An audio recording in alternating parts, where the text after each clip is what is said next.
back, Mesa Verde. So today we're going to talk about Scotch. So basically, Scotch is whiskey from Scotland. At the end of the day, that's all it is. Some of the big differences between Scotch and maybe like a bourbon or a rye, Crown Royal in Canada, some Irish whiskeys, is they use a lot of barley, and then they have this moss that grows in Scotland called peat that they use during the process of making it. When they dry out the barley, they smoke it with the peat. So depending on where in Scotland you're getting your Scotch, kind of really dictates how much smokiness you get, how much barley they use in the mix, and things like that when you get your Scotch.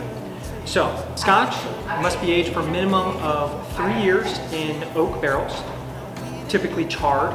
Now, a lot of Scotland's starting to do something different. They're not just, getting new oak and using that. A lot of Scotland is actually using bourbon barrels. So as we talked about last week, bourbon you can only use once. You use it once and it's done. You're not allowed to use that same barrel again for a next batch of bourbon. So they sell it off. So a lot of Scotch uses those barrels. It drops the price down for the barrel, makes it so they can give a better quality product. And some Scotch distillers start using other barrels as well, maybe port barrels, some sherry, rum, all these various things, and they add different flavoring to the Scotch. Some add a sweet note, some add like a raisinated notes, things like that. So actually right here I have 2 bottles of the Balvenie. One is a Caribbean cask, so they use rum. The other one is a Portwood, they use port. So Scotch then falls into 2 different categories. You have blended and single malt. Single malt means it was made, brewed, distilled, bottled in the same distillery. So Oban, Macallan, these guys are all single malts. The blends are just that. They're a blend of single malts, 2 or more. So Johnny Walker's probably the most famous blended scotches. Dewar's is another commonly known blended scotch. So now let's talk the regions.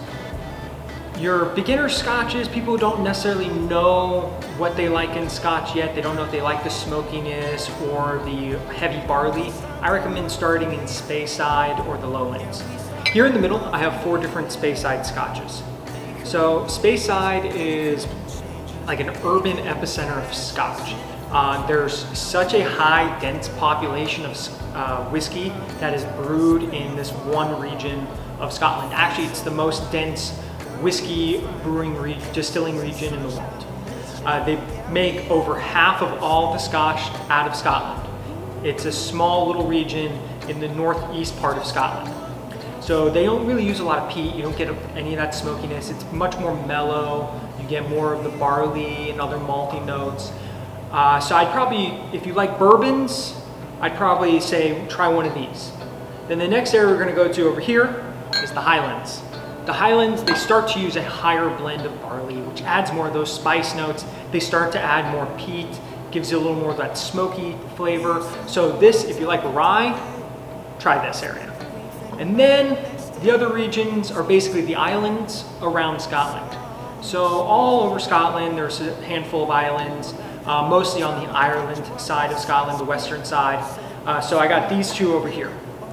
So the islands, for the most part, they're just called the islands. There's a couple of well-known ones, Jura, Skye, and then there's this one island in particular called Islay.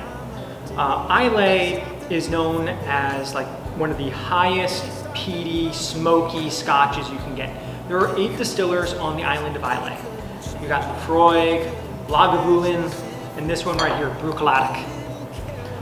Talisker is the other one of the more well-known island scotches. It's the biggest island distiller. So these 2 are some great examples of things you can find a little more readily available. And then the last region of Scotland is called Campbelltown. So Campbelltown used to be the epicenter of whiskey. It was the whiskey capital of the world.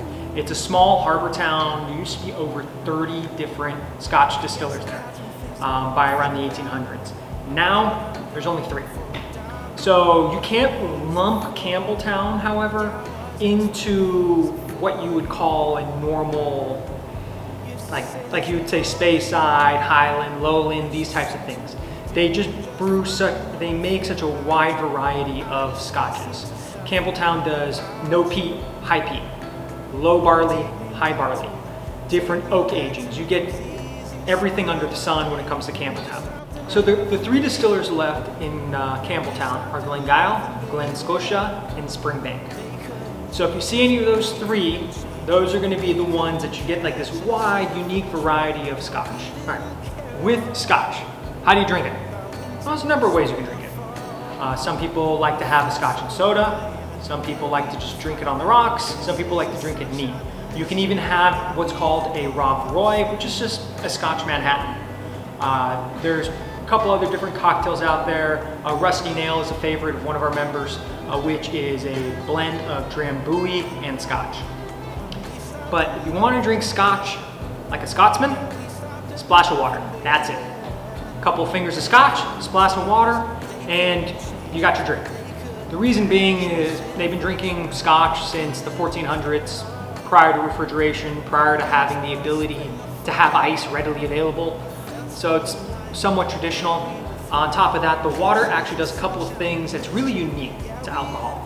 A little splash of water, even one ice cube, it dilutes it a little bit, helps smooth out the alcohol, but it adds more aromatics.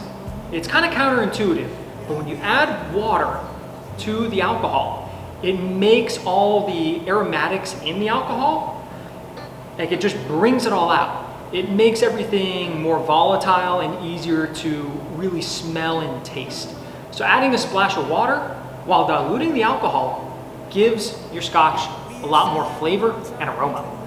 One last thing to remember. The age on the bottle is going to be the age of the scotch for life. It's not aging anymore in oak, it's been bottled. So it can't age anymore because it's in the bottle. So drink it while you got it. Save the aging for the nice wine. Until next time, Mesa Verde.